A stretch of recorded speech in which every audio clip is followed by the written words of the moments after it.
आज हम करेंगे section 66 of BNSS. Last videos में हमने सेक्शन 65 तक कर लिए थे।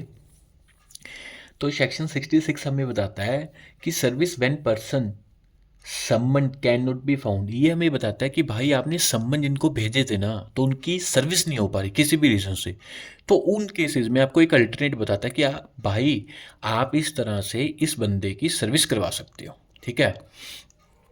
कहता where the person summon can not by exercise of due diligence be found, the summons may be served by leaving one of the duplicate for him with some adult member of his family residing with him. तो कहता है कि भाई अगर आप उसको personally सर्व ना कराओ ना, तो आप one of the duplicate copy थी ना, आपके पास दो कॉपी हैं, तो आप उसको एक कॉपी ना उसके किसी भी मेंबर जो अडल्ट मेंबर है, याद रखना ये पीछे भी इसका प्री में आई थिंक क्वेश्चन आया था, adult member of his family, उसके फैमिली का जो उसके साथ रहता है, and the person with whom the summon is so left shall if so required by the serving officer sign a receipt thereof on the back of other duplicate।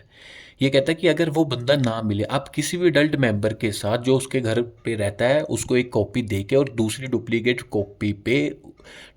Copy के पीछे sign करवा के उसको सर्व करा सकते हो। ठीक है जी। Explanation, a servant is not a member of the family within the meaning of this section. ये कहता है कि भाई ये नहीं है कि अडल्ट मेंबर, आप अडल्ट मेंबर पहले इसका डिस्प्यूट था, पहले इसमें मेल मेंबर लिखा होता तो उसके कारण ये काफ़ी वो हुआ था। तो इसमें अब अडल्ट मेंबर हो गया of the family, either he में बी चाहे वो मेल है या फीमेल है। लेकिन अब जो आपके घर पे सर्वेंट है ना, तो वो कहते हैं हम अडल्ट मेंबर में उसको नहीं गिनेंगे क्योंकि वो फैमिली मेंबर नहीं है। तो आप किसी भी अडल्ट मेंबर को करा सकते हो except the servant of your house. ठीक है। सेक्शन 67 कहता procedure when service can not be affected as before provided. अब ये आपको ये कहता है कि भाई आपने डुप्लीकेट फॉर्म ने उसको पर्सनली आप नहीं करवा सके, आपने रजिस्टर्ड पोस्ट भेजा वो भी नहीं करवा सके, आप अडल्ट मेंबर के पास भी उसको सर्व नहीं करवा सकते, तो आपके पास एक और अल्टरनेटिव है 67 में जो हमें ये बताता है कि आप अगर ना करवा सके तो आप फिर कैसे करवाओगे। कहता है if service can not by exercise of due diligence be affected as provided in section 64, 65 और 66, द सर्विंग ऑफिसर, मतलब जो सर्व करा रहा है या पुलिस ऑफिसर या कोई भी बंदा जैसे स्टेट गवर्नमेंट में उसको अपॉइंट किया हुआ है, shall affix one of the duplicate of the summon to some conspicuous part of the house. ये कहता है अगर आप किसी भी वे से उसको सर्व ना करवा सके, तो आप जो आपके पास डुप्लीकेट कॉपी है, one of the duplicate copy you have to paste on the wall of the house. ठीक है। आप उसको एक जो उसके घर की जो वॉल है आप उस पर उसको एक पेस्ट कर दोगे, और homestead in which the person summoned ordinarily reside, और आप वहाँ पर जो बंदा जहाँ आपका वो बंदा रहता है, आप कहीं भी ऐसी जगह जहाँ उसका एरिया वहाँ उसको पेस्ट कर दोगे। ठीक है, फिक्स कर दोगे। And thereupon the court after making such inquiries as it think fit may either declare that the summons has been duly serve or order fresh service in such manner as it consider proper. तो इसका ये crux ये है कि भाई अगर आप किसी भी वे से अगर उस सम्मन की सर्विस ना करा सके, तो आपको ये प्रोवाइड करता है कि आप जो डुप्लीकेट कॉपी है ना, उसकी एक कॉपी आप किसी भी उसके घर पे उसकी जो है वॉल पे उसको पेस्ट कर सकते हो, या जहाँ वो बंदा रहता है वहाँ पेस्ट कर सकते हो। ठीक है। तो कोर्ट इसको मान लेगी कि इसकी सर्विस अफेक्ट हो चुकी है, या उसको दोबारा ऑर्डर कर देगी भाई आप एक बार दोबारा उसकी सर्विस कराओ, क्योंकि क्योंकि कोर्ट बिना दूसरे बंदे को सुने आगे नहीं कर सकती। नेचुरल जस्टिस ऑडियोल्टरम पैटर्म है कि भाई आपने दोनों पार्टीज की सुनवाई करनी है, इसलिए सम्मन की जो है सर्विस होनी जरूरी है, तभी जाके सम्मन जो है अफेक्ट उसकी सर्विस अफेक्ट होगी। अदरवाइज ये माना जाएगा कि दूसरे बंदे को सम्मन नहीं पहुंचे और दूसरे बंदे को ये नहीं पता था कि मेरे अगेंस्ट ये केस चल रहा है या केस है, इसलिए इसकी सर्विस होनी जरूरी है। और ये कोर्ट की ड्यूटी बनती है कि वो सेटिस्फाई हो कि yes this service has been affected upon the accuse और अपॉन द डिफेंडेड और सम अगेंस्ट अदर पार्टी, ताकि वो आए और अपने अगेंस्ट जो भी है उसको जो है एविडेंस दे। तो इसलिए सर्विस होनी जरूरी है सम्मन्स की। नेक्स्ट आ गया सेक्शन 68। अब ये कहता है 68 ये कहता है कि आप जो सर्विस है ना सम्मन की, वो गवर्नमेंट सर्वेंट पे कैसे करवाओगे। कहता है where the person summon is in the active service of the government, ठीक है, the court issuing the summon shall ordinarily send it in duplicate to the head of the office in which such person is employed. वो कहता है कि अगर किसी government बंदे को आपने सर्विस करानी समन की, तो आप उसकी एक कॉपी ना जो उस डिपार्टमेंट का हेड है आप उसको भेज सकते हो। And such head shall there upon cause the summon to be served in the manner provided by section 64। तो जो जो हेड होगा ना वो 64 में जो हमने पढ़ा था कि डुप्लीकेट फॉर्म में उसके साइन करवा के वो उसकी ड्यूटी बन जाएगी, वो सर्व करवा के देगा। और and shall return it to the court under his signature. और जो हेड होगा ना वो कोर्ट को वापस करेगा कि भाई हमने सर्विस करवा दी है एज पर सेक्शन 64, और वो अपनी साइन करेगा। तो कोर्ट इसको मानेगी कि वो ये सर्विस सेटिस्फाई है और ये जो एज पर जो प्रोविज़न है उसके हिसाब से सर्विस हुई है, तो ये सर्विस को गुड मानेगी वो। Such signature shall be evidence of due service. तो ये कहते हैं जो साइन करे ना उनके हेड ने, ये माना जाएगा कि जो वो बंदे को हमने सम्मन भेजे थे ना उसको इफेक्ट हो गया और उनको पता चल गया है कि ये हमारे अगेंस्ट सम्मन आया। नेक्स्ट आ गया सेक्शन 69। सेक्शन 69 ये कहता है service of summon outside the local limits. अब कई बार ये होता है कि अगर आपके एरिया के बीच में बंदे का एड्रेस है तो कोई दिक्कत नहीं होती है, अगर लोकल लिमिट के बियॉन्ड आ गया उसका एड्रेस तो वो वैसे सर्विस कैसे होगी। when a court desired that a summon issued कहता है when a court desired that a summons issued by it shall be served at any place outside its local jurisdiction, ठीक है, local jurisdiction के beyond अपनी service करवानी है summons की।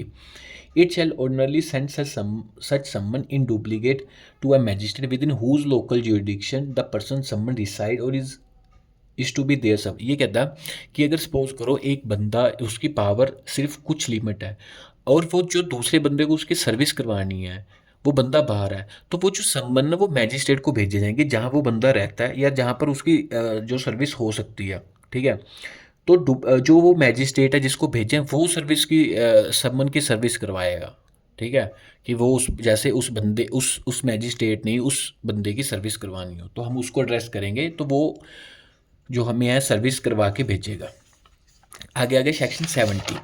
Section 70 हमें क्या कहता है, कहता है proof of service in such case and when serving officer not present. तो ये कहता है कि आप कैसे ही मान लोगे कि वो जो सर्विस होगी है सम्मन की जहाँ पर जिस बंदे ने उसको सर्व करवाया है पुलिस ऑफिसर ने वो प्रेजेंट नहीं है कोर्ट में, तो हम कैसे मानेंगे कि वो उस सम्मन की सर्विस हो चुकी है।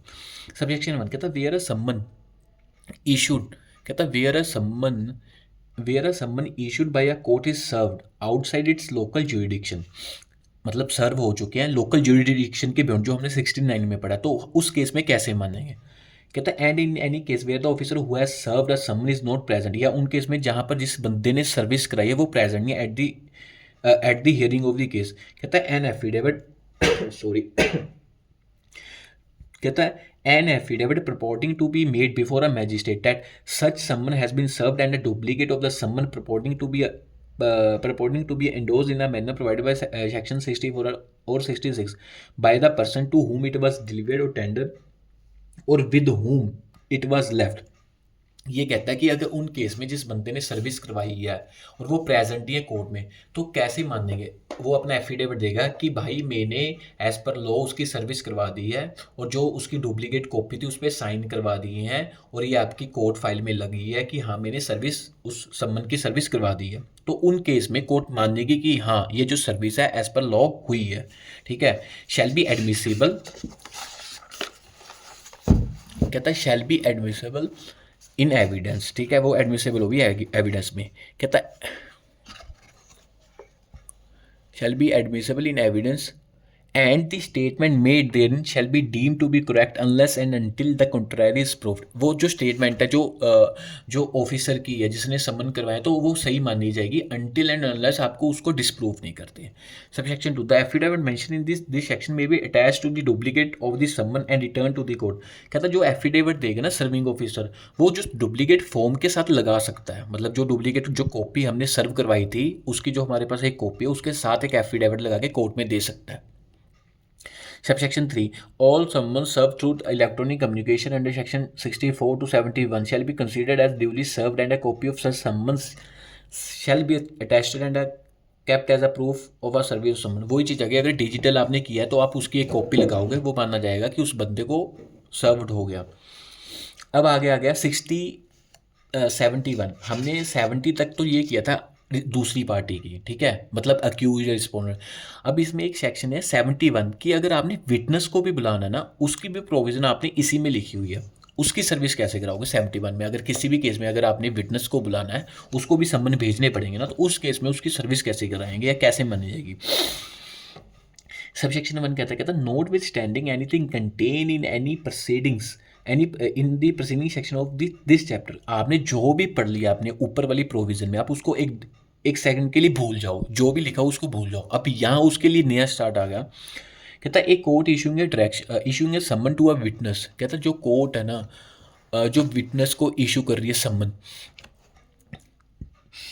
मे वर्ड आ गया, शैल नहीं है, कि उसकी डिस्क्रिशन है। In addition to and simultaneously with the issue of such summon direct a copy of the summon to be serve by electronic communication. उन केसेस में नहीं था, आपने या तो दोनों में से एक को कर सकते हो। यहाँ पर कहते हैं इन एडिशन टू, उसके अतिरिक्त, या साइमल्टेनियसली, उसके साथ साथ एक कॉपी ऑफ डिजिटल जो है कम्युनिकेशन तरीके से, इलेक्ट्रॉनिक कम्युनिकेशन वे से, और बाय रजिस्टर्ड पोस्ट, या तो इलेक्ट्रॉनिक कम्युनिकेशन या आरसी मतलब रजिस्टर्ड पोस्ट, मतलब by post, Indian post, addressed to the witness at the place where he ordinarily reside or carry on a business or personally work for again। आपने जो provision पढ़ ली, ठीक है, आप उसके अलावा या उसके साथ साथ में ये कॉपी डिजिटल या रजिस्टर्ड पोस्ट के कर सकते हो, जहाँ वो बंदा रहता है, या अपने अपने अपने लाइवलीहुड के लिए जहाँ काम करता है, या जहाँ उसका कोई बिजनेस है। ये था सबसेक्शन 1। सबसेक्शन 2 क्या कहता है when an acknowledgement purporting to be signed by the witness or an endorsement purporting to be made by a postal employ that the witness refuse to take delivery of summon has been received, or on the proof of delivery of summons under subsection 3 of 70 by electronic communication to the certification of the court, the court issuing summon the court issuing summons may deem that the summons has been duly served। ये subsection 2 ये कहता है कि भाई आपने जो copy send की है ना रजिस्टर बोर्ड से या किसी भी वे से, अगर पोस्टल अथॉरिटी ने उन्होंने बता दी कि आपने उस बंदे ने सम्मन लेने से मना कर दिया, या जिस तरह भी है, या आपने इलेक्ट्रॉनिक कम्युनिकेशन वे से भेजी, उसकी आपके पास कॉपी है, आपने सेटिस्फाई, जो मैजिस्ट्रेट सेटिस्फाई हो गया कि ठीक है जी ये सर्विस एज पर लॉ होगी, तो ये मान लेगा कि ठीक है जो ये सम्मन है उस बंदे को मिल चुके हैं, उस आदमी को मिल चुके हैं। ठीक है, तो ये हमारा सेक्शन 71 था। तो ये हमने 63 से लेकर 71 था कि हमने ये किया था कि किस तरह से सर्विस दूसरे बंदे को समन्स की होगी, विटनेस को होगी, कौन कैसे करवाएगा, किस किस पे, अगर बियॉन्ड ज्यूरिडिक्शन है तो वो कैसे होगी। तो ये हमारा था सेक्शन 71।